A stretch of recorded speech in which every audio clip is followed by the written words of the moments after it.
Hello students, friends classes के YouTube channel पर आप सभी बच्चों का स्वागत है। बच्चे, हम लोगों ने अभी तक आप लोगों का केमिस्ट्री में टाइप्स ऑफ रिएक्शन स्टार्ट करा था एंड उसमें आप लोग क्या पढ़ चुके हैं? कॉम्बिनेशन रिएक्शंस और आपका डिकम्पोजिशन रिएक्शन पढ़ चुके हैं। ठीक है जी, लास्ट लेक्चर हमने डिकम्पोजिशन रिएक्शन का करा था एंड कुछ ब्लू क्वेश्चन हैं आपके पेज नंबर जो 10 में है और इसके बाद जो आते हैं कॉम्बिनेशन के बाद और डिस्प्लेसमेंट और डबल डिस्प्लेसमेंट और रिडॉक्स रिएक्शन के साथ, उनका जो सोल्यूशन है मैं एक ही वीडियो में दे दूंगा आप लोग को। एंड आज फिलहाल हम बात करेंगे आपका किसकी? डिस्प्लेसमेंट और डबल डिस्प्लेसमेंट रिएक्शन की, और साथ में हम लोग रिडॉक्स रिएक्शन भी देख लेंगे सर। ठीक है जी, तो बात करते हैं आज सबसे पहले डिस्प्लेसमेंट रिएक्शन की। तो displacement reaction is a type of reaction. इसमें क्या होता है बच्चे, आपका एक हाईली रिएक्टिव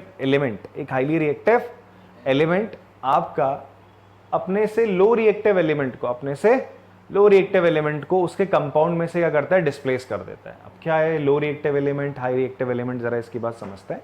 अब इसको थोड़ा सा एग्जांपल ऐसे लेके देखो कि भाई क्लास में आप लोग बैठे हुए थे, एक छोटू सा पिद्दू सा लड़का बैठा होता, आगे एक सीट पे बैठा हुआ था। ठीक है, किसी एक सीट पे बैठा हुआ था and all of a sudden क्या हुआ, एक थोड़ा सा हाइट में अच्छा खासा और थोड़ा सा बलवान सा लड़का आया क्लास में और उसने बोला यहाँ से हट जा। तो बच्चे को हटना पड़ेगा या वो रेजिस्ट करेगा? अगर मान लो रेजिस्ट करेगा, उसके अंदर भी क्या है भैया, हाँ ताकत है, जज्बा है, वो भी दिखाना चाहता है, तो लड़ने की कोशिश करेगा, बट वो थप्पड़ मार के उसको साइड नहीं कर देगा। भाई बलवान तो बलवान है ना, क्लियर है बात। उसको हटा देगा, डिस्प्लेस कर देगा, बोलेगा तू हट, मैं यहाँ पे बैठ जाऊंगा।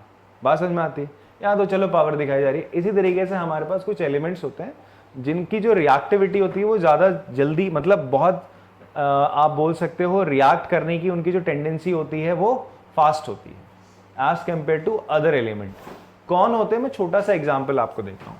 सोडियम आपने पढ़ा होगा, सोडियम के बारे में पढ़ा बच्चे आप लोगों ने? सोडियम की वैलेंसी क्या थी? 1। सोडियम की वैलेंसी क्या थी बच्चे आपका? 1। ठीक है, वैलेंसी 1 क्यों थी? क्योंकि सोडियम का अगर मैं स्ट्रक्चर बनाऊं कुछ ऐसा था। सोडियम के लास्ट शेल में कितने इलेक्ट्रॉन थे? 1 था। मैं लास्ट शेल में इलेक्ट्रॉन बना रहा हूं। ठीक है, उसी तरीके से हम बात करें आपका सोडियम हो गया, फिर मैग्नीशियम की बात करते हैं। मैग्नीशियम के लास्ट शेल में कितने इलेक्ट्रॉन है सर? 2 हैं। कितने? 2 हैं। तो मुझे बताओ, ये अपना एक इलेक्ट्रॉन आराम से छोड़ेगा या ये अपने इलेक्ट्रॉन 2 आराम से छोड़ेंगे? कौन जल्दी छोड़ेगा? ये रिलीज कर सकता है ना, आप इलेक्ट्रॉन जल्दी छोड़ सकता है, क्योंकि इसको क्या करना होता है, वैलेंसी इसकी 1 होती है, छोड़ के अपनी ऑक्टेट पूरी करनी होती है, नोबल गैस जैसा बनना होता है, इसको बनना होता नहीं बनना होता, उसके इलेक्ट्रॉनिक कॉन्फ़िगरेशन जैसा होता है वैसे ही लाना होता है। इसको 2 छोड़ने में थोड़ा सा ज्यादा टाइम लगेगा। ठीक है, तो ऐसे हम बताते हैं कि भाई ये ज्यादा रिएक्टिव है, थोड़ा इससे क्या है कम रिएक्टिव है। रिएक्टिविटी इज ऑल, ये सारा खेल इलेक्ट्रॉन्स का, इलेक्ट्रॉन्स ही आ जा रहे हैं। ठीक है, तो जो जल्दी इलेक्ट्रॉन छोड़ दे वो ज्यादा रिएक्टिव है साहब। ठीक है, तो सोडियम ज्यादा रिएक्टिव होता है एज कंपेयर टू मैग्नीशियम। बात समझ में आती है? ऐसी अगर हम बात करें आपका फ्लोरीन की, तो फ्लोरीन के लास्ट शेल में कितने इलेक्ट्रॉन होते हैं? 1 2 3 4 5 6 7। कितने होते हैं? 7। ऑक्सीजन के लास्ट शेल में कितने होते हैं बेटा? 1 2 3 4 5 6 होते हैं। इसकी वैलेंसी 2 होती है, इसकी वैलेंसी क्या हो जाती है? 1। ये दोनों नॉन मेटल है, इसको इलेक्ट्रॉन चाहिए 1, इसको कितना चाहिए? सॉरी, इसको 2 चाहिए, इसको 1 चाहिए। तो कौन जल्दी स्टेबल हो जाएगा, ये या ये? फ्लोरीन जल्दी हो जाएगा। तो फ्लोरीन ज्यादा क्या होगा? रिएक्टिव होगा। तो अब आप इस बात को समझ गए रिएक्टिव एलिमेंट किसे कहते हैं? हाँ, तो रिएक्टिव एलिमेंट कौन होगा, ये इस बात से आप समझ गए ना? हाँ जी, क्लियर होगी बात। तो यहां पे से सोडियम ज्यादा रिएक्टिव है, किससे? मैग्नीशियम से। ठीक है जी, जो जल्दी भैया क्या कर जाए, रिएक्ट कर जाए, that is more reactive element. अभी हमें याद भी करना पड़ेगा, तो कौन सा एलिमेंट ज्यादा रिएक्टिव होता है, ठीक है, किस एलिमेंट से, कंपैरिजन हमें देखना पड़ेगा। ठीक है, इसकी एक टेबल अपन लोग याद करेंगे, बट उससे पहले आप लोग ये तो समझ गए कि भाई रिएक्टिविटी क्या चीज होती है, मतलब कौन कैसे ज्यादा रिएक्टिव है। तो वही चीज हम कहना चाह रहे हैं। हम कह रहे थे ए और बी, मान लीजिए कोई एक कंपाउंड है जिसमें ए और बी नामक आपके 2 एलिमेंट है, वो साथ में रह रहे थे, साथ में आपका बॉन्ड बना के रह रहे थे। ठीक है, साथ में जीवन व्यतीत कर रहे थे। सी आया, सी ने बोला कि भैया यहाँ से ए को क्या, यहाँ से किसको, ए को क्या करो, हटा देते। सी ने बोला ए को यहाँ से हटा दो, और सी ने ए को हटा भी दिया, सी ने ए को हटा भी दिया। हटा के सी ने बी के साथ क्या बना लिया, अपना बॉन्ड बना लिया, बॉन्ड बना लिया ना। तो यहां पर क्या हुआ, सी ज्यादा रिएक्टिव था, उसने ए को हटाया, डिस्प्लेस करा और अपना कंपाउंड बना के, और ये ए अलग हो गया। तो ऐसे रिएक्शंस को हम बोलते हैं डिस्प्लेसमेंट रिएक्शन। डिस्प्लेसमेंट, डिस्प्लेस करना मतलब हटा देना, ठीक है जी। तो यहाँ डिस्प्लेसमेंट रिएक्शन में क्या हो रहा है, सी डिस्प्लेसेस ए बिकॉज ये ज्यादा रिएक्टिव है, तो इसलिए ऐसी रिएक्शंस को हम क्या बोलते हैं, displacement reaction. A chemical reaction in which a more reactive element, क्योंकि सी ज्यादा रिएक्टिव था ए से, तो वो क्या करेगा, अपने से कम रिएक्टिव एलिमेंट को उसके कंपाउंड में से हटा दे, ठीक है, उसके फ्रॉम इस एक्वस सॉल्ट सॉल्यूशन उसके हटा दे, तो हम क्या कहते हैं इसको, आपका डिस्प्लेसमेंट रिएक्शन कहते हैं। बात क्लियर है। एग्जाम्पल के थ्रू हम बात करते हैं बच्चे इसकी। यहां पर आप देखिए एक बहुत अच्छी एक्टिविटी है, पिछले साल हमारा एक स्टूडेंट था, उसने घर पे भी करी थी एक्टिविटी, ठीक है जी। एक्टिविटी क्या है आपका, कि हमारे पास क्या है, कॉपर, हमारे पास है कॉपर सल्फेट। क्या है बच्चे, आपका कॉपर सल्फेट है। कॉपर सल्फेट का सोल्यूशन है, कैसा होता है, ब्लू कलर का होता है। कैसा कलर का सोल्यूशन होता है, ब्लू कलर का। क्यों होता है, कॉपर सल्फेट में भी क्या होता है, क्रिस्टल्स होते हैं। कॉपर सल्फेट के क्रिस्टल का फॉर्मूला होता है CuSO4.5H2O। इसका फॉर्मूला क्या होता है, ये होता है कॉपर सल्फेट के क्रिस्टल का। इसका कलर क्या होता है बच्चे, ब्लू कलर था। कैसा था इसके सोल्यूशन का कलर, ब्लू था। अब आपने क्या करा, आपने करा इसमें ना ऐसे कीलें डाल दी, 2 आयरन नेल्स डाली। कील पता है ना, दीवार पे ठोकते हैं जो, ठीक है, वो कीलें डाल दी, लोहे की होती हैं। किसकी होती है वो, लोहे की, आयरन की होती है सर। वो रख दी, तो आयरन और कॉपर सल्फेट, अब रिएक्शन चालू होगी सर, ठीक है। टाइम लगता है, एकदम से नहीं झटपट हो जाती, टाइम लगता है उसमें, ठीक है। तो वो बच्चा था, वो बोल रहा था कि भैया मेरा हो गया सर, मेरे को 2 दिन हो गया, 1 दिन हो गया था उसका, तो जाके उसकी रिएक्शन हुई थी, ठीक है जी। कुछ टाइम बाद आपको क्या देखने को मिलेगा ना, कि ये जो सोल्यूशन है ना, वो ग्रीन कलर का हो जाएगा। कैसा हो जाएगा, ग्रीन कलर का हो जाएगा। और ये नेल्स हैं, जो ये जो आयरन नेल्स है, इनके ऊपर ब्राउन कलर की एक लेयर आ जाएगी। कैसी लेयर आ जाएगी, कॉपर का कलर कैसा होता है, थोड़ा ब्राउनिश ही होता है, ठीक है। तो वो कॉपर किसके ऊपर आ जाएगा, इन आयरन नेल्स के ऊपर आ जाएगा। और ये जो नीला कलर है वो किस में कन्वर्ट हो जाएगा, हरे कलर में। किस में कन्वर्ट हो जाएगा, वो ऐसा हरा क्यों हुआ, बिकॉज क्या होगा आपका, ये जो आयरन था, आयरन ने क्या करा, उसने कॉपर सल्फेट में से कॉपर को क्या कर दिया, हटा के इसकी जगह आगे और फेरस सल्फेट बना दिया। और इसका कलर कैसा होता है, ग्रीन होता है। तो जो अब सोल्यूशन बना वो किसका बन गया, फेरस सल्फेट का। और इसके ऊपर जो लेयर आ जाएगी, किसकी लेयर आ जाएगी, ये कॉपर की। जो कॉपर था इस कॉपर सल्फेट में, वो कॉपर इस आयरन नेल्स के ऊपर देखने को मिलेगा। तो यहाँ पर डिस्प्लेसमेंट हो रहा है। कौन डिस्प्लेस कर रहा है, आयरन कॉपर को उसके सोल्यूशन में से क्या कर रहा है, डिस्प्लेस कर रहा है, ठीक है जी। यहां लिखा भी जा रहा है from it salt solution. Salt solution मतलब कॉपर सल्फेट का है, सॉल्ट है, पानी में घुला हुआ है, आयन है, कॉपर के 2+ आयन, सल्फेट के आयन है। तो आयरन क्या करता है, कॉपर के आयंस को हटा के खुद वहां पे लग जाता है सल्फेट के साथ, ठीक है जी। बात इतनी समझ में आती है आप लोगों को। हाँ, कलर भी यहाँ पे मैंने स्पेसिफाई करा है, ब्लू कलर का आपका कॉपर सल्फेट का सोल्यूशन है, ये आयरन नहीं, ब्लू कलर का ये। इसमें इसको मिक्स करा तो क्या हो जाएगा, फेरस सल्फेट ग्रीन कलर का कलर सोल्यूशन आ जाएगा। कॉपर ब्राउनिश कलर का इन आयरन नेल्स के ऊपर आपका लगता हुआ दिख जाएगा, ठीक है जी। बात समझ में आती कुछ इस प्रकार से। पहले आयरन नेल्स का कलर कुछ नहीं था, बाद में थोड़ी देर बाद क्या मिला उनके ऊपर, मतलब कुछ टाइम बाद ब्राउनिश कलर दिख रहा है। क्यों, ये कॉपर की लेयर आ गई। किसकी लेयर आ गई इस नेल के ऊपर, कॉपर की लेयर आ गई। और बाकी जो सोल्यूशन है नीले से क्या हो गया, हरा हो गया। कॉपर सल्फेट से क्या बन गया, फेरस सल्फेट बन गया। क्लियर है बच्चों आप लोगों को बात। हाँ, नेक्स्ट हमारे पास और भी रिएक्शंस है कुछ, जैसे जिंक और कॉपर सल्फेट है, जिंक और कॉपर सल्फेट है। तो यहां पर आप लोग देखोगे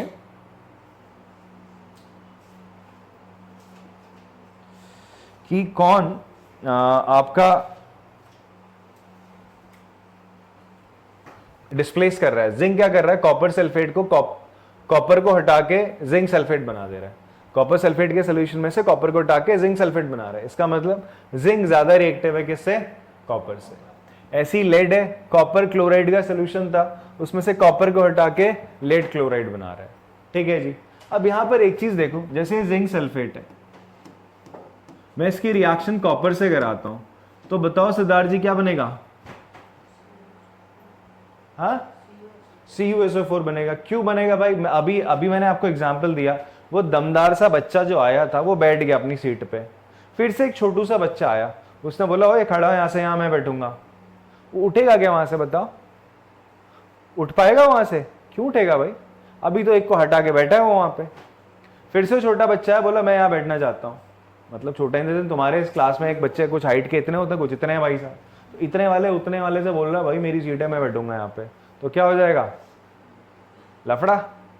ठीक है, तो भाई बैठ जीता कौन? वो ऊपर हाइट वाला, वही तो जीतेगा। ठीक है, बस उसमें कोई हाँ हाँ ये होगा क्या? कॉपर कहाँ डिस्प्लेस कर पाएगा गैस को? नहीं, कोई रिएक्शन नहीं होगी, ऐसे ही रहेगा, कोई रिएक्शन नहीं होगी यहाँ पे। क्योंकि जिंक ज्यादा रिएक्टिव है कॉपर से। अभी मैंने क्या कहा, जो ज्यादा रिएक्टिव होगा वो लेस रिएक्टिव को हटाएगा, लेस रिएक्टिव वाला हाई रिएक्टिव वाले को नहीं हटा सकता। बात समझ में आ रही है? तो there will be no reaction, कोई रिएक्शन नहीं बनेगी होगी यहाँ पे। बात समझ में आती है आपको? तो अब आपको इसके लिए फिर जानना पड़ेगा, इसके लिए आपको जानना पड़ेगा भाई साहब कि कौन सा एलिमेंट ज्यादा रिएक्टिव होता है। तो उसके लिए क्या है हमारे पास बच्चे, एक बहुत प्यारा सा आपका क्या है, इस तरीके से चार्ट दे रखा है, आपका फ्लो चार्ट दे रखा है। कहाँ पे दे रखा है? इस तरीके से बता रखा है, इन योर एनसीईआरटी दे रखा है, इन योर थर्ड चैप्टर। तो अभी हम इसको यहीं पे याद कर लेते तो बेटर रहेगा।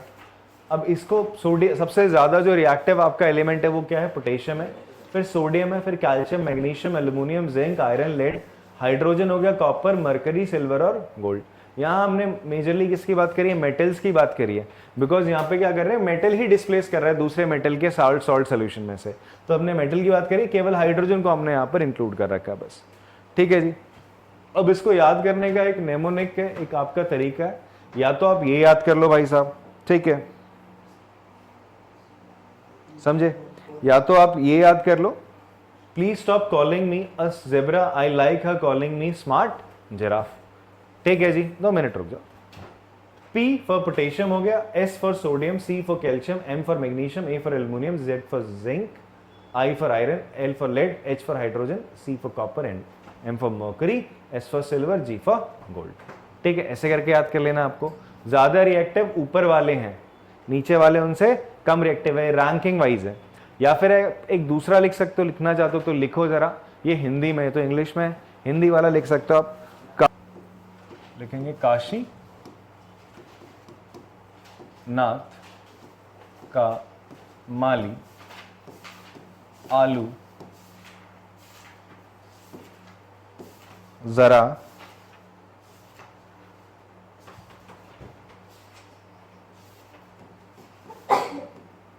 फीका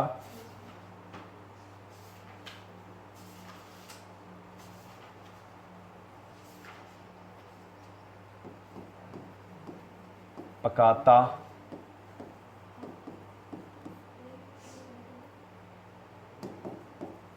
है, कुछ हींग, अजवाइन और डालो। ये इसकी शॉर्ट ट्रिक है, ठीक है, याद करने की अगर आप करना चाहते हैं। अदरवाइज मैं एक चीज आपको बता दूं, जब हम ये चैप्टर पढ़ना चालू करेंगे ना, थर्ड चैप्टर पढ़ेंगे, तो थर्ड चैप्टर में हम लोग यहाँ पर ऐसे रटाएंगे नहीं आपको, प्रॉपर हम लोग ना रिएक्शंस कर रहे होंगे। रिएक्शंस के थ्रू हम जानेंगे कि भाई साहब इनमें से ज्यादा रिएक्टिव कौन है। ठीक है जी, अलग अलग तरीके से हम लोग क्या करेंगे, अलग अलग केमिकल रिएक्शंस कर रहे होंगे, फिर ऑब्जर्वेशन देखेंगे पानी के साथ ही कैसे रिएक्ट करते हैं। ये आपका आपको जब हम इन्हें क्या करते हैं, बर्न करते हैं, तो इनमें से इनकी रिएक्शन कैसी होती है, ऑक्सीजन के साथ इनकी रिएक्शन कैसी है, एसिड के साथ इनकी रिएक्शन कैसी है। तो डिफरेंट हम एलिमेंट्स के साथ इनको क्या करेंगे, जब रिएक्ट करा रहे होंगे तो देखेंगे कौन ज्यादा तेज रिएक्ट कर रहा है, तो वहां से हम इनकी रिएक्टिविटी चेक करते हैं। ठीक है जी, वहां से वो चीज एक्सपेरिमेंटली आपकी क्या हुई है, पता करी गई है। ऐसा नहीं कि ऐसे ही काशीनाथ से हलवाई के पास जाके बनवाया गया। तो ये तो बस याद करने का एक छोटा सा ट्रिक है। ठीक, हाँ जी, आलू जरा फीका। ठीक है, काशीनाथ का माली आलू जरा फीका पकाता है, कुछ हींग अजवाइन और डालो। ठीक है जी, कॉपी कर लो इसको। चलो लिखा होगा यार आप लोगों ने। तो ये रिएक्टिविटी सीरीज आपको इस तरीके से याद करनी है। एंड हाँ, दूसरी चीज अभी मैंने आपके सामने क्या बात बताई कि अगर आप क्या कर रहे हो, ये आयरन है, आपने क्या लिया सर, आयरन है Fe, आप इसे रिएक्ट करा रहे हो किससे, अल्यूमिनियम क्लोराइड से, AlCl3 से। ठीक है, तो क्या होगा, कुछ नहीं होगा, बिकॉज अल्यूमिनियम आयरन से क्या है, ऊपर है, ये ज्यादा रिएक्टिव है ना अल्यूमिनियम आयरन से, तो कोई रिएक्शन नहीं होगी, ठीक है। बट अगर यहीं पे हम रिएक्शन कराते हैं किसकी भाई, Fe प्लस आपका सिल्वर क्लोराइड है, ठीक है, AgCl है, ठीक है, तो डिस्प्लेसमेंट हो जाए, हाँ, तो यहाँ पे डिस्प्लेसमेंट हो जाएगा, तो डिस्प्लेसमेंट कैन हैपन। तो ये बात समझो, हाईली रिएक्टिव किसको हटा डिस्प्लेस कर सकता है, लीस्ट रिएक्टिव को, but least reactive high reactive को नहीं करेगा, ठीक है जी। तो ये ऑर्डर आपको पता होना चाहिए। तो this is all about the displacement reaction, और कुछ नहीं, ये डिस्प्लेसमेंट रिएक्शन है, ठीक है जी। नेक्स्ट हम बात करते हैं आपका डबल डिस्प्लेसमेंट रिएक्शन। किसकी बात करते हैं, आपका डबल डिस्प्लेसमेंट रिएक्शन की। अभी इससे पहले इससे पहले वाली जो थी वो सिंगल डिस्प्लेसमेंट थी। उसमें क्या था, आपका कोई ए सब्सटेंस है, ये क्या करता था, कोई दूसरा एक आपका एलिमेंट है, उसका क्या है बच्चे, एक सॉल्ट सोल्यूशन है, दैट इज हमने ले लिया BC, तो क्या करेगा, ए बी से ज्यादा रिएक्टिव है तो बी को डिस्प्लेस करके AC और बी अलग हो जाएगा, तो ये सिंगल डिस्प्लेसमेंट है। बट डबल डिस्प्लेसमेंट में क्या होता है, यहां हमारे पास दो सॉल्ट होते हैं, एक सॉल्ट CD, एक सॉल्ट AB है, ठीक है। तो होगा क्या, AB और CD सॉल्ट में A किसके साथ मिल जाएगा, D के साथ चले जाएगा, और B किसके साथ चला जाएगा बच्चे, आपका C के साथ। B किसके साथ चला जाएगा, आपका C के साथ।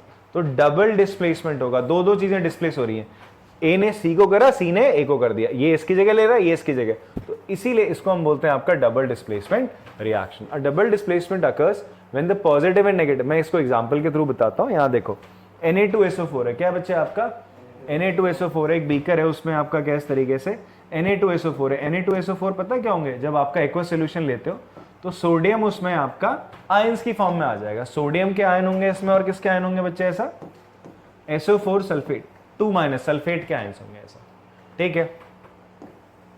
बेरियम क्लोराइड में आपका क्या होगा बच्चे, आपका बेरियम क्लोराइड में Ba2+ और Cl- इसके आयंस होंगे, Ba2+ और Cl- के आयंस होंगे, ठीक है जी, क्लियर है बात आपको।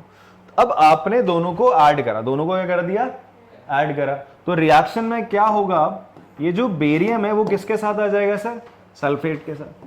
अब ये Ba2+ और सल्फेट साथ में आ जाएंगे, और ये जो सोडियम है और ये क्लोरीन ये साथ में आ जाएंगे सर, इस तरीके से, ठीक है जी। तो पहले जो Na2SO4 था वो अब Na किसके साथ जा चुका है, Cl के साथ, NaCl बन गया और बेरियम सल्फेट बन गया। अब होगा क्या, अब आपको कैसे पता चलेगा इसमें क्या है, ये रिएक्शन हम ऑलरेडी पहले भी पढ़ चुके हैं। इसमें होगा क्या, कुछ आपका ना रेसिड्यू, कुछ आपका रेसिड्यू नीचे आपको देखने को मिलेगा, ये जो घुला नहीं होगा, ये तो पानी में एकदम मस्त घुले होते हैं, Na2SO4 और BaCl2 एक्वस हम फॉर्म में लेते हैं, तो ये पानी में मस्त घुले हुए रहते हैं, पता नहीं चलता कौन का एंड और। जैसे ही तुमने दोनों को मिलाया तो क्या हो गया, नमक तो घुल जाता है पानी में, NaCl तो घुल जाता है, ये सॉल्ट तो घुल जाएगा, ठीक है, ये हमें दिखेगा नहीं, Na हमें दिखेगा नहीं, और बाकी जो नहीं होगा, घुला हुआ नहीं होगा, वो किसकी फॉर्म में, प्रेसिपिटेट की फॉर्म में आपको देखने को मिलेगा, और वही क्या होगा, आपका BaSO4 होगा।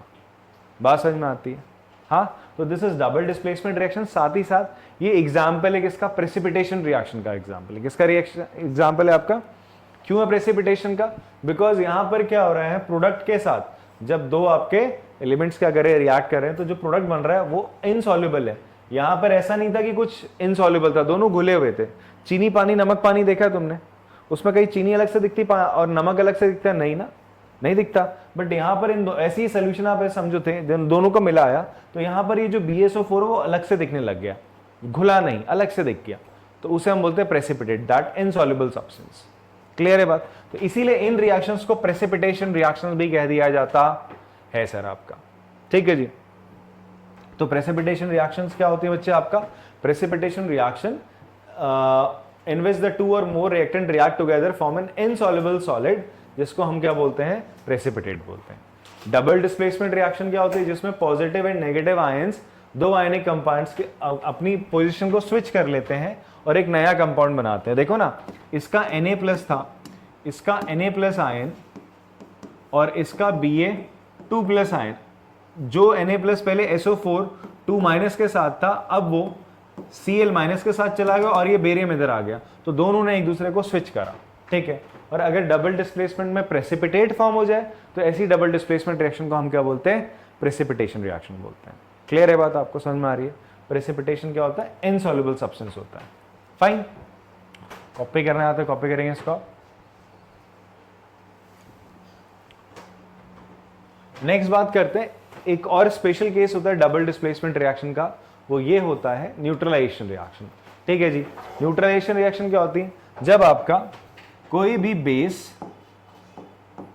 बेस एसिड के साथ रिएक्ट करता है तो वो क्या बनाता है आपका, एक सॉल्ट प्लस वाटर। ये भी सॉर्ट ऑफ आपका एक ना डबल डिस्प्लेसमेंट रिएक्शन है। जैसे आयनिक एक्सचेंज भी है, सोडियम किसके साथ चला गया, क्लोरीन के साथ, और ये H किसके साथ चला गया, OH के साथ H2O बन गया। बात क्लियर है सर आपको? तो इसी स्पेसिफिक डबल डिस्प्लेसमेंट रिएक्शन को हम क्या बोल रहे हैं, आपका न्यूट्रलाइजेशन रिएक्शन। क्लियर है बात? तो ये आपकी डबल डिस्प्लेसमेंट रिएक्शन थी, कॉपी कर सकते हैं। फिर इसके बाद हम रिडॉक्स रिएक्शन देखते हैं। लास्ट टाइप ऑफ रिएक्शन है हमारी, दैट इज रिडॉक्स रिएक्शन या रिडक्शन एंड ऑक्सीडेशन रिएक्शंस। ठीक है जी, तो एक एक करके इसको पढ़ते हैं। ऑक्सीडेशन रिएक्शन किसे कहा जाता है और रिडक्शन रिएक्शन किसे कहा जाता है। ठीक है जी, तो चलिए देखिए, यहाँ पर हमारे पास कॉपर था, कॉपर को हमने क्या करा, बर्न करा। ये यहाँ पर एक एक्सपेरिमेंट है आपका एनसीईआरटी में। ये चाइना डिश है। चाइना डिश क्या है, एक तरीके का कटोरा समझ लो, बाउल टाइप है। ये खाने वाली कोई डिश नहीं है। पिछली बार ऐसे क्वेश्चन आया था चाइना डिश, वो एक बच्चा लिखने लग गया है it is a special dish. ठीक है, तो ऐसा कोई डिश नहीं है। चाइना डिश क्या है, किस तरीके का कंटेनर है, बाउल टाइप है। इसके अंदर आपने क्या कॉपर पाउडर रखा है, क्या रखा है, कॉपर पाउडर रखा, और उसको आपने बर्न करना स्टार्ट करा। क्या करना स्टार्ट करा, बर्न करना स्टार्ट करा। एंड बर्न करने के बाद आपने देखा जो कॉपर था ना, उसके ऊपर ब्लैक कलर की क्या आ गई, एक लेयर आ गई, ब्लैक कलर की लेयर आ गई। वो ब्लैक कलर की लेयर किसकी थी, कॉपर ऑक्साइड की थी। किसकी थी वो लेयर, कॉपर ऑक्साइड की थी। बात समझ में आती है बच्चों आप लोग को? सो कॉपर को आपने बर्न करा तो उसके ऊपर एक ब्लैक कलर की लेयर आ गई, और वो लेयर किसकी थी, कॉपर ऑक्साइड की। ठीक है, अच्छा अब इस रिएक्शन को देखो, ये एक तरीके से आपको कॉम्बिनेशन रिएक्शन नहीं लग रही है। दो रिएक्टेंट R2 क्या बना रहे, प्रोडक्ट बना रहे, बट एक कॉम्बिनेशन के साथ एक दूसरी टाइप की रिएक्शन भी, that is called oxidation reaction. क्या बोलते हैं बच्चे इसको, ऑक्सीडेशन और रिडक्शन रिएक्शन। ध्यान समझो हो क्या रहा है यहाँ पे। यहां पर आप एक चीज देखो, ये जो कॉपर है, पहले इसके पास ऑक्सीजन थी या नहीं थी, बताओ? हाँ थी, नहीं थी, बट अब आप देखोगे रिएक्शन होने के बाद इसके पास क्या आ गई, ऑक्सीजन आ गई।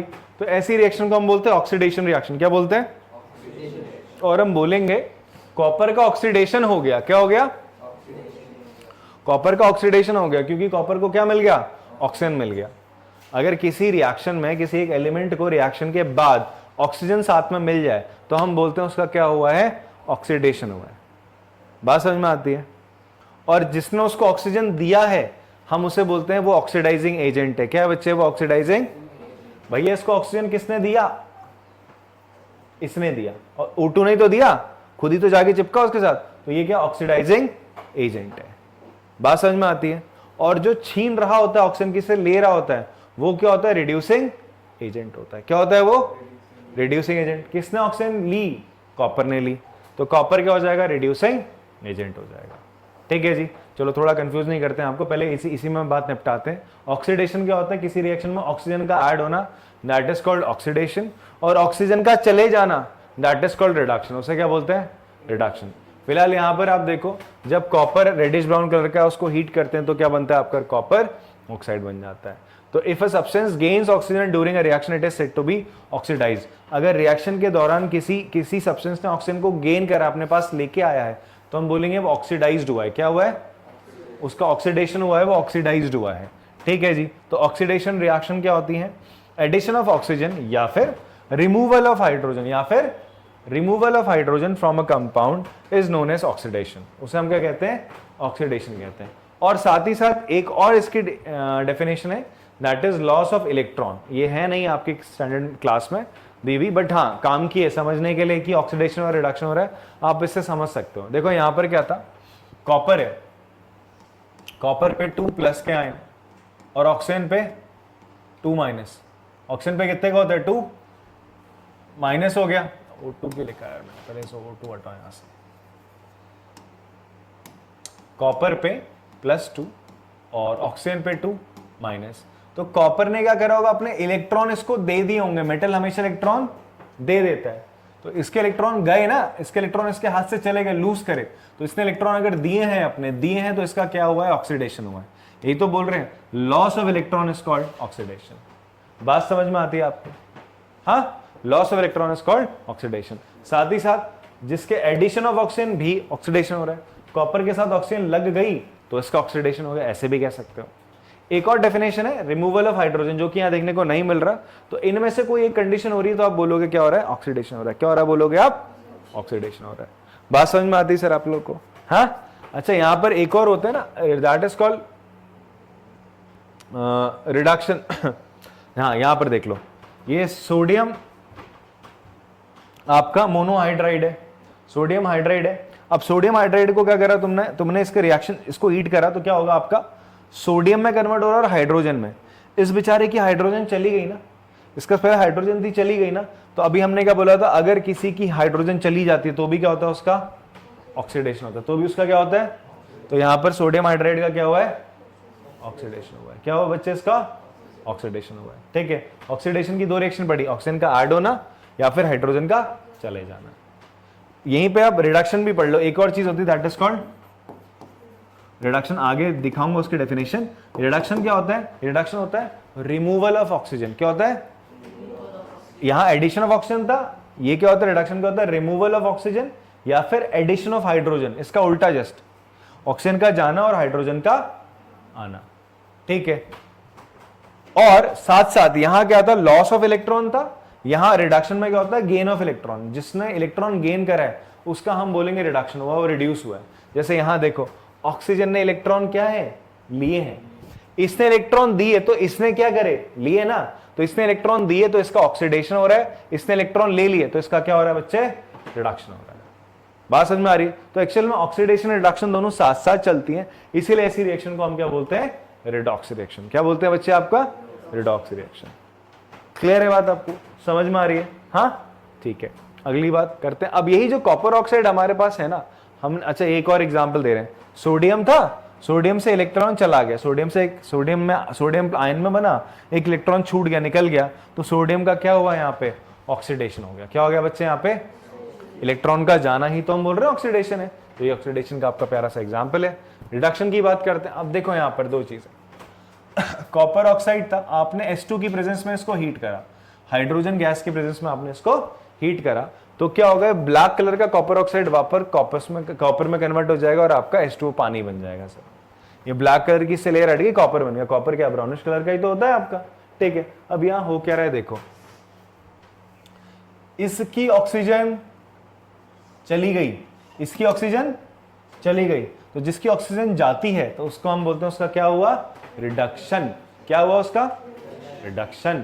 ठीक है, रिड्यूस हो गया, ये H2 था, H2 से H2O बन गया, तो इस हाइड्रोजन को क्या मिली, ऑक्सीजन, तो इसका क्या हो गया, ऑक्सीडेशन हो गया, ये ऑक्सीडाइज्ड हो गया। क्या हो गया, ऑक्सीडाइज्ड। बात समझ में आती है आपको, ऑक्सीडेशन रिडक्शन समझ में आ रहा है। ऑक्सीजन को लेना, अपने पास लाना, उसका मिल जाना, दैट इज कॉल्ड ऑक्सीडेशन।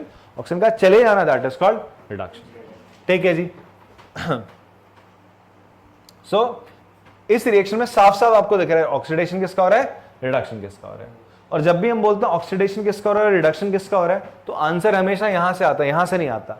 यहां से बस देखा जाता है कि किसके किसके साथ ऑक्सीडेशन हुआ, रिडक्शन हुआ, वो यहां से ऑब्जर्व करा जाता है, बट आंसर हमेशा आपका रिएक्टेंट साइड से आएगा। याद रखना इस बात को, अभी करेंगे हम एक दो क्वेश्चन। ठीक है, तो रिडक्शन क्या होता है, एडिशन ऑफ हाइड्रोजन, हाइड्रोजन या तो ऐड हो जाए या तो ऑक्सीजन चली जाए, रिमूवल ऑफ ऑक्सीजन। जैसे आप देखोगे यहाँ पे, इससे ऑक्सीजन चली गई तो इसका क्या हुआ, रिडक्शन हुआ, इसका क्या हुआ, रिडक्शन हुआ, और इसको ऑक्सीजन मिल गई, इसका क्या हुआ, ऑक्सीडेशन हुआ। या एक और definition, gaining of electron, electrons का मिलना, इलेक्ट्रॉन्स का मिल जाना। बात समझ में आती है भाई? कॉपर ऑक्साइड था, इसने अपने इलेक्ट्रॉन दिए थे ना, वापस से मिल गया ना, तभी तो आगे कॉपर बन गया, वापस से बना नहीं बना भाई, कॉपर ने दो इलेक्ट्रॉन्स को दिए थे, वापस से मिले तो जाके कॉपर बन गया। तो यहां पर इसका क्या हो रहा है, रिडक्शन हो रहा है। सर, क्लियर हो रही है बात आपको? तो if a substance gains oxygen during a reaction, ध्यान सुनना, ये चीज आपको बतानी चाहिए, अगर कोई सब्सटेंस रिएक्शन के दौरान उसको क्या मिलती है, ऑक्सीजन मिल जाती है, तो हम बोलते हैं वो क्या हो गया है, ऑक्सीडाइज हो गया। क्या हो गया बच्चे, वो ऑक्सीडाइज हो गया। तो यहां इस केस में बताओ, यहां ऊपर वाले केस में बताओ, किसको ऑक्सीजन मिली है, हाँ, तो यहां पर ऑक्सीडाइज कौन हुआ? हाइड्रोजन हुआ। कौन हुआ? हाइड्रोजन हुआ। ठीक है, जिसको ऑक्सीजन मिलती है वो ऑक्सीडाइज होता है, जिसकी ऑक्सीजन चली जाती है वो क्या होता है? रिड्यूस। अच्छा, मैं अगर यहां बोल रहा हूं ऑक्सीजन गेन कर रहा है तो यहां पर क्या बोल सकता हूं मैं? Loss of hydrogen. दोनों बात सेम होगी। अगर सब्सटेंस का हाइड्रोजन जाता है तो जिसका गया हाइड्रोजन वो ऑक्सीडाइज्ड होगा, और जिसने गेन करा ऑक्सीजन वो भी क्या होगा? ऑक्सीडाइज्ड होगा। फिलहाल यहां पर देखोगे कौन ऑक्सीडाइज्ड हुआ है? H2 ऑक्सीडाइज्ड हुआ। इफ अ सब्सटेंस लूजेस, उसकी ऑक्सीजन चली गई, ऑक्सीजन चली गई तो बोलेंगे वो रिड्यूस्ड हो गया। तो यहां पे कौन रिड्यूस्ड हुआ? हाँ, कितने बच्चे Cu बोलते हैं? हाथ खड़ा करो। अब दूसरे हाथ से 7 को मार दो। ठीक है, मारो। अबे ताल ही नहीं मारनी थी बे, ऐसे मारना था। ठीक है, हाँ। क्यों? अभी अभी मैंने आपको बताया जो भी चीज होगी, जो भी आप आंसर दोगे, रिडक्शन किसका हो रहा है, ऑक्सीडेशन किसका हो रहा है, रिड्यूसिंग एजेंट कौन है, ऑक्सीडेशन एजेंट कौन है, वो सब यहां से बताना है। यहां से नहीं बता, यहां से बताना है। ठीक है, क्लियर हो रही बात? तो भाई हम बोल रहे किसकी ऑक्सीजन गई? भाई कॉपर ऑक्साइड की गई। इस पूरे की तो गई ऑक्सीजन। समझ में आ रही बात आपको? Cu ओके गई। ठीक है जी। एंड फिर आगे बात करें ऑक्सीडाइजिंग एजेंट। ऑक्सीडाइजिंग एजेंट कौन होता है? अच्छा, एजेंट कौन होता है? जो कुछ ना कुछ तुम्हें प्रोवाइड कराता है वो एजेंट होता है ना। जैसे हम बोलते हैं वो कार का एजेंट है, मतलब आपका ब्रोकर एक तरीके से। ठीक है, या वो और लैंड का या फिर घरों का एजेंट है। तो जो दिलाता है उस चीज को वो एजेंट कहते हैं ना। तो ऑक्सीडाइजिंग एजेंट किसे कहेंगे? जो ऑक्सीजन दिलाएगा, जो ऑक्सीजन दिलाएगा, या उल्टा जो हाइड्रोजन छीन लेगा। इसका उल्टा, जो हाइड्रोजन छीन लेगा। बात समझ में आ रही है? तो यहां ऑक्सीजन कौन दिला रहा है बताओ? जिसके पास है वही तो दिलाएगा ऑक्सीजन। किसके पास ऑक्सीजन? यार इसके पास है, यार इसके पास है। तो ये क्या हो जाएगा? Oxidising agent. क्या हो जाएगा? बस Cu क्या हो जाएगा? Oxidising agent. एक चीज दिमाग में बिठा लो, जो आपका सब्सटेंस रिड्यूस्ड होता है वही ऑक्सीडाइजिंग एजेंट होता है। वही क्या होता है? ऑक्सीडाइजिंग एजेंट होता है। जो सब्सटेंस रिड्यूस होता है वही ऑक्सीडाइजिंग एजेंट होता है। एंड रिड्यूसिंग एजेंट कौन होगा बच्चे? रिड्यूसिंग एजेंट रिड्यूस कर रहा है, जो ऑक्सीजन छीन ले रहा है, जो ऑक्सीजन छीन ले रहा है। किसने छीनी ऑक्सीजन? यहाँ पे भाई हाइड्रोजन वाला। क्या ही करेगा तू? ला मुझे दे ऑक्सीजन। ठीक है, तो H2 क्या होगा? Reducing agent. तो एक्चुअल में याद रखना, जो सब्सटेंस ऑक्सीडाइज होता है वही रिड्यूसिंग एजेंट होता है। जो ऑक्सीडाइज हो गया ना, जिसको ऑक्सीजन मिली, तो उसने तो छीनी होगी ना। ठीक है, और जिससे छीनी होगी उसने दी होगी, तो वो ऑक्सीडाइजिंग एजेंट होगा और वो रिड्यूस हो जाएगा सब्सटेंस। बात पकड़ में आ रही है? चमक रहा है दिमाग में? ठीक है साहब, इसे कॉपी कर लेंगे आप लोग। फिर एक क्वेश्चन करते हैं। तो अब हमारे पास ना कुछ रिएक्शन है। ठीक है, यही रिएक्शन है। आपसे बोलता है सब्सटेंस ऑक्सीडाइज कौन, सब्सटेंस रिड्यूस कौन सा है, ऑक्सीडाइजिंग एजेंट और रिड्यूसिंग एजेंट आपको यहाँ पे लिखना है। ठीक है जी, तो जरा लिख दो आप लोग अपना आंसर फटाफट अपनी कॉपी में। इसका क्या होगा? चलिए ट्राई करा होगा आप लोगों ने, बच्चों ने। यहां पर आपसे बोला गया सब्सटेंस ऑक्सीडाइज्ड। अभी मैंने बोला था सब्सटेंस ऑक्सीडाइज मतलब जिसको ऑक्सीजन मिली है। तो किसको मिली है? H2 या CO को? आंसर यहीं से देना है। बट पता कैसे चलेगा भाई किसको मिली? इसको देख के पता चलेगा भाई H2 को मिली, H2 तभी तो बना। इसको मिली भाई, ये ऑक्सीडाइज हुआ है, तो हो जाएगा H2। Substance reduced, substance reduce मतलब किसकी ऑक्सीजन गई? भैया CuO की गई, CuO की गई। कॉपर ऑक्साइड की ऑक्सीजन गई है भाई, समझे? कॉपर ऑक्साइड की ऑक्सीजन गई। ऑक्सीडाइजिंग एजेंट मैंने कहा था ये चीज और ये चीज दोनों सेम होती है। जो रिड्यूस हुआ है वही ऑक्सीडाइजिंग एजेंट होगा। तो कौन हो जाएगा? Cu। रिड्यूसिंग एजेंट कौन होगा बच्चे? जिसने ऑक्सीजन ली है। किसने ली है भाई साहब? इन्होंने ली है, H2। क्लियर है बात?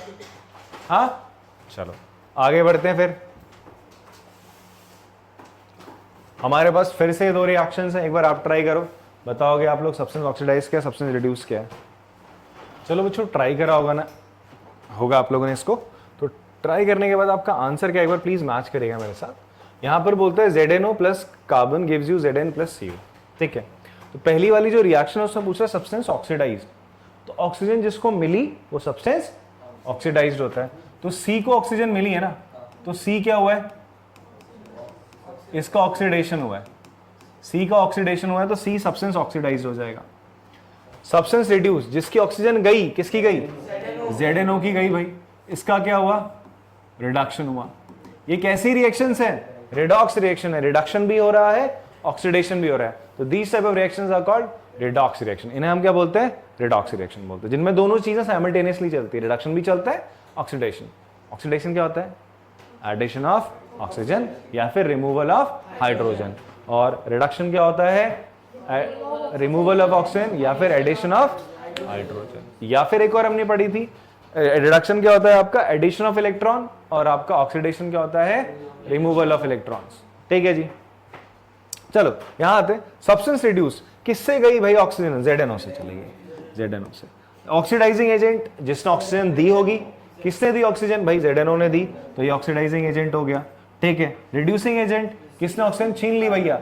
इसने लिए, तो C हो जाएगा। आंसर यहीं से आएगा सर, यहां से मत लिख देना कहीं। क्लियर है? इधर आते हैं। MnO2 + 4HCl gives us MnCl2 + 2H2O + Cl2। ठीक है जी, यहां पर हम दो तरीके से मैं आपको बताता हूं कैसे यहां पर आपका ऑक्सीडेशन रिडक्शन हो रहा है।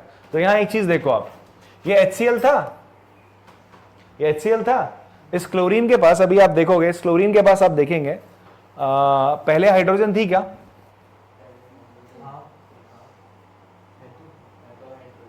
पहले हाइड्रोजन है, बाद में है क्या? नहीं। तो इससे हाइड्रोजन चली गई ना, हाइड्रोजन चली गई ना। हाइड्रोजन का जाना क्या होता है? ऑक्सीडेशन होता है। हाइड्रोजन का जाना क्या होता है? तो इसका मतलब इसका क्या हो रहा है? ऑक्सीडेशन हो रहा है। इसका क्या हो रहा है? ऑक्सीडेशन हो रहा है। 2 मिनट रुकना, यहां पर क्या हो रहा है बच्चे? इसका ऑक्सीडेशन हो रहा है क्योंकि इससे हाइड्रोजन चली गई। रिमूवल ऑफ हाइड्रोजन भी तो पढ़ा था आपने, बात क्लियर हो रही है आपको? और एक और चीज समझो, यहां पर पहले आपका क्लोरीन के पास एक इलेक्ट्रॉन इससे था, हाइड्रोजन से आ रखा था, तभी HCl बना था। अब इसने वो इलेक्ट्रॉन छोड़ दिया, इसने क्या करा? आपका इलेक्ट्रॉन छोड़ दिया, तो इसके साथ रिमूवल ऑफ इलेक्ट्रॉन भी हुआ है, रिमूवल ऑफ इलेक्ट्रॉन हुआ, इसलिए हम बोल रहे हैं इसका क्या हुआ है? ऑक्सीडेशन हुआ है। तो ऑक्सीडेशन किसका हुआ? HCl का। ऑक्सीडेशन किसका हुआ है? HCl का हुआ है। तो सब्सटेंस ऑक्सीडाइज कौन सा हो जाएगा बच्चे? HCl। ध्यान से सुनना, अगर ये ऑक्सीडाइज है तो दूसरा क्या होगा? रिड्यूस्ड होगा। दूसरा क्या होगा? देखने को मिल तो रहा है, ये MnO2 से एक्चुअल में क्या हो गया? ऑक्सीजन चली गई ना, इसकी ऑक्सीजन चल के क्या बन गया? MnCl2 बन गया। तो ये क्या हो गया आपका? सब्सटेंस रिड्यूस्ड हो गया। तो सब्सटेंस रिड्यूस कौन सा है? MnO2। एक्चुअल में यहाँ पे इलेक्ट्रॉन के फॉर्म में कैसे चल रहा है? यहाँ देखो, यहाँ Mn की वैलेंसी 4 है, ऑक्सीजन की 2 है।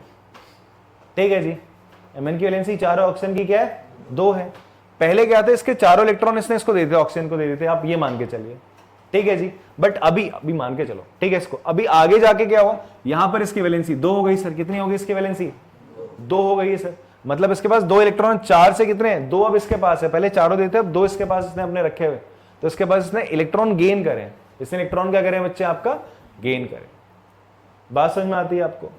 तो यहां पर क्या हुआ? इसका रिडक्शन हुआ। दूसरा सिंपल वे रिडक्शन जानने का क्या है? तुम लोग ऐसा देख लो, इसकी ऑक्सीजन गई है ना यार, इसकी ऑक्सीजन गई है, तो तुम बोल दो भैया ये क्या हुआ है? आपका ऑक्सीडाइजिंग एजेंट है। जिसने ऑक्सीजन दी होती है हम क्या बोलते हैं? ऑक्सीडाइजिंग एजेंट होता है। ठीक है, और रिड्यूसिंग एजेंट कौन होता है? जो जिसका ऑक्सीडेशन होता है वही रिड्यूसिंग एजेंट होता है, दैट इज HCl। तो ये आपका फाइनल आंसर है। ठीक है, कॉपी कर लेंगे इसको। लास्ट टॉपिक है हमारे इस चैप्टर का, दैट इज ये जो ऑक्सीडेशन अभी हमने पढ़ा, ये हमें डे टू डे लाइफ में कैसे देखने को मिलता है। ऑक्सीडेशन जो हम रिएक्शन देख रहे हैं ना, ये हमारी लाइफ में हम आसपास देखते हैं, इसे ऑब्जर्व करते हैं हमेशा। ठीक है, ये दिखती रहती है हमें। जैसे कि आप देखोगे, आपने लोहा देखा होगा, लोहे पे एक ब्राउनिश कलर की ना क्या आती है? लेयर सी आ जाती है। ठीक है, वो एक्चुअल में क्या होता है? आपका जो लोहा है उसका ऑक्सीडेशन हो जाता है। लोहे का क्या हो जाता है? जो उसके ऊपर जंग लगता है ना, जंग बोलते हैं ना, जंग लग जाता है। ठीक है, जो उसके ऊपर रेडिश ब्राउन कलर की एक लेयर सी आ जाती है, उसी को हम बोलते हैं हमारा आयरन क्या हो गया? ऑक्सीडाइज हो गया। क्या हो गया? आयरन आपका ऑक्सीडाइज हो गया। ठीक है, और उसे रस्टिंग कहा जाता है। क्या कहा जाता है?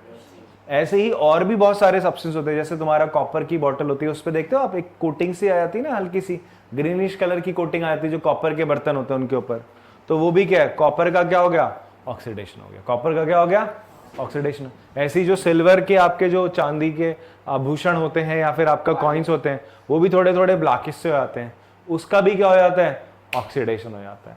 ठीक है, इस तरीके का ऑक्सीडेशन होना और उनकी ऊपर की जो टॉप लेयर है उसका खराब हो जाना, इसी चीज को हम बोलते हैं कोरोजन। क्या बोलते हैं इसको अपन लोग साइंस की भाषा में? कोरोजन कहा जाता है। क्या कहा जाता है बच्चे? और आयरन के केस में स्पेसिफिकली इस कोरोजन को क्या बोलते हैं अपन लोग? रस्टिंग बोलते हैं। क्या बोलते हैं? कोरोजन क्या होता है, जो आपकी टॉप लेयर होती है किसी भी सब्सटेंस की, एलिमेंट की, उसकी टॉप लेयर केमिकल की वजह से चली गई, या हवा पानी की वजह से, या फिर आपके उसके ऊपर किसी कीड़े मकोड़े ने सुसु पोटी कर दी, ठीक है, तो इस वजह से जो ऊपर की लेयर होती है वो खराब हो जाए, ठीक है, eaten up of that layer, that is called corrosion. उसे हम क्या बोलते हैं, कोरोजन बोलते हैं, ठीक है। और कोरोजन एक टाइप का क्या है, ऑक्सीडेशन ही होता है आपके सब्सटेंस का, ठीक है जी। तो बात करते हैं आपका रस्टिंग से। तो रस्टिंग आपने देखा होगा यार, अगर आपका आयरन सब्सटेंस है, उसके ऊपर हवा पानी मतलब मॉइस्चर भी है, एयर भी है, दोनों आते हैं, तो उसके ऊपर इस तरीके की एक लेयर आ जाती है, that red colour coating is called आपका रस्ट। उसे हम लोग क्या बोलते हैं बच्चे, रस्ट बोलते हैं, ठीक है जी। अब ये जो रस्ट होता है ना, ये जो रस्ट होता है, इसके लिए दो कंडीशन है, रस्टिंग के लिए दो कंडीशन है, जंग लगने की दो कंडीशन है, पानी भी होना चाहिए और हवा भी होनी चाहिए, हवा पानी दोनों होना चाहिए। केवल हवा हवा है तो आयरन खराब नहीं होगा, पानी ही पानी है, आप आयरन को पानी में डाल दो, उसकी कील को, और उसके ऊपर क्या कर दो, ऐसा कर दो कि उसको हवा ना मिल पाए, तो क्या होगा, आपका लोहा खराब नहीं होगा, ठीक है जी, उस पर रस्टिंग नहीं होगी।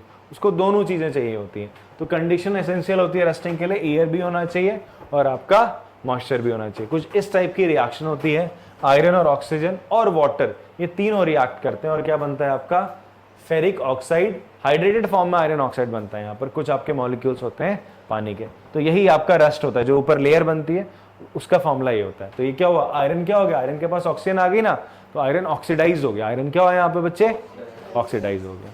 क्लियर हो रही बात आपको। ऐसे ही आप देखो, अच्छा इसका ना बड़ा ही नुकसानदेह चीज है हमारे लिए यार, आपके जो रेलवे ट्रैक्स हो गए, ब्रिजेस होते हैं, या फिर आपके घर में अगर कोई चीज़ है, लोहे का दरवाजा एंड ऑल है, अगर उसमें जंग लग जाए तो क्या होगा, वो क्या होगा, कमजोर हो जाता है, फिर बाद में ऐसा होगा आपको बदलना पड़ेगा, जेब से क्या गया, पैसा गया, और हमारे रिसोर्स भी गए, गए नहीं गए। इससे बचने के लिए अपन लोग क्या करते हैं, हम लोग क्या करते हैं, जो भी हमारा आयरन का सब्सटेंस है उसको क्या करते हैं, पेंट कर देते हैं।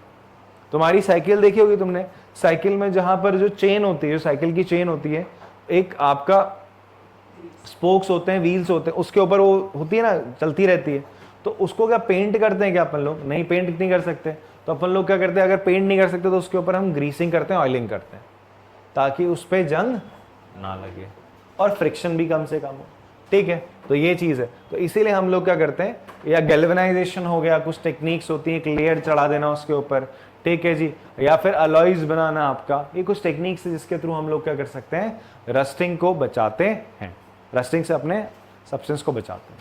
क्लियर है बात आप, ठीक। और भी आपका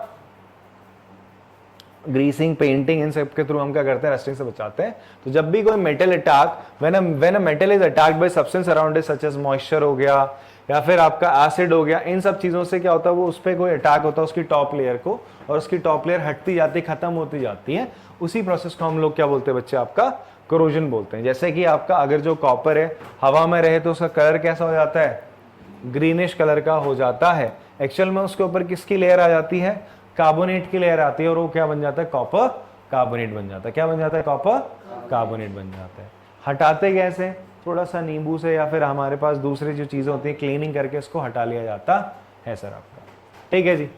फिर उसके बाद हम बात करें आपका सिल्वर जो कॉइन है, उसके ऊपर आपका ऐसा ब्लैकिश सी लेयर आ गई, वो किसकी आती है, आपकी सिल्वर सल्फाइड की लेयर आती है। किसकी लेयर आ जाती है बच्चे, उसके ऊपर सिल्वर सल्फाइड की लेयर आती है, इसलिए वो ऐसा होता है। ये करोजन हो गया, इसका करोजन हो गया, ये हो गया, यहाँ पर कॉपर का करोजन हो गया, तो ये बन गया साहब आपका।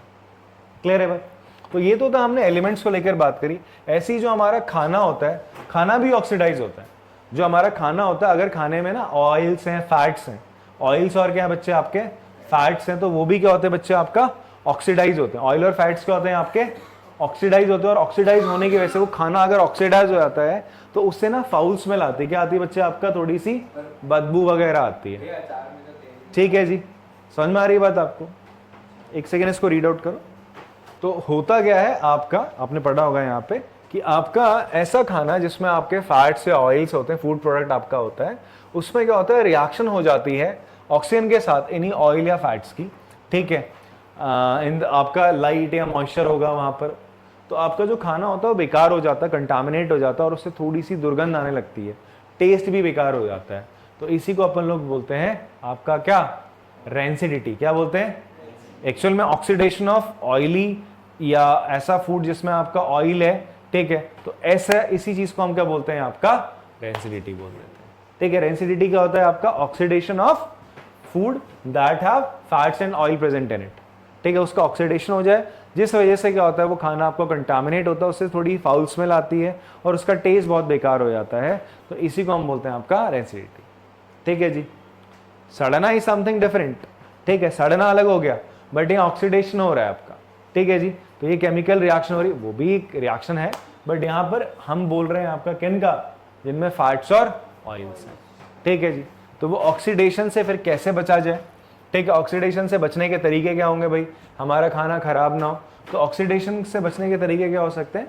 या तो हम क्या कर सकते हैं, अपने कंटेनर को करेंगे आपका ऐसे, मतलब अपने खाने को ऐसे कंटेनर में रखेंगे जो एयर टाइट होगा, जिसमें ऑक्सीजन जाएगी नहीं, तो रिएक्ट नहीं करेगा, ऑक्सीडेशन नहीं होगा, बच गया हमारा खाना।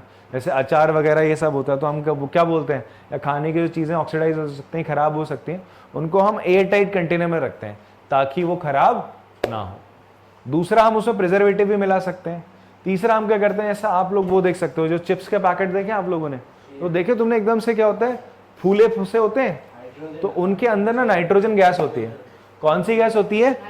नाइट्रोजन, बिकॉज वो एंटीऑक्सीडेंट का काम करती है। ऑक्सीजन नहीं है तो ऑक्सीजन के साथ वो रिएक्ट नहीं करेगा, तो क्या होगा आपका, वो जो चिप्स वगैरह हैं, जो भी खाने की चीज़ थी, ऑयली चीज़ थी, वो खराब नहीं होगी। अगर मान लो तुमने हल्का सा उसमें छेद कर दिया, नाइट्रोजन निकल जाएगी, उसके अंदर क्या चली जाएगी?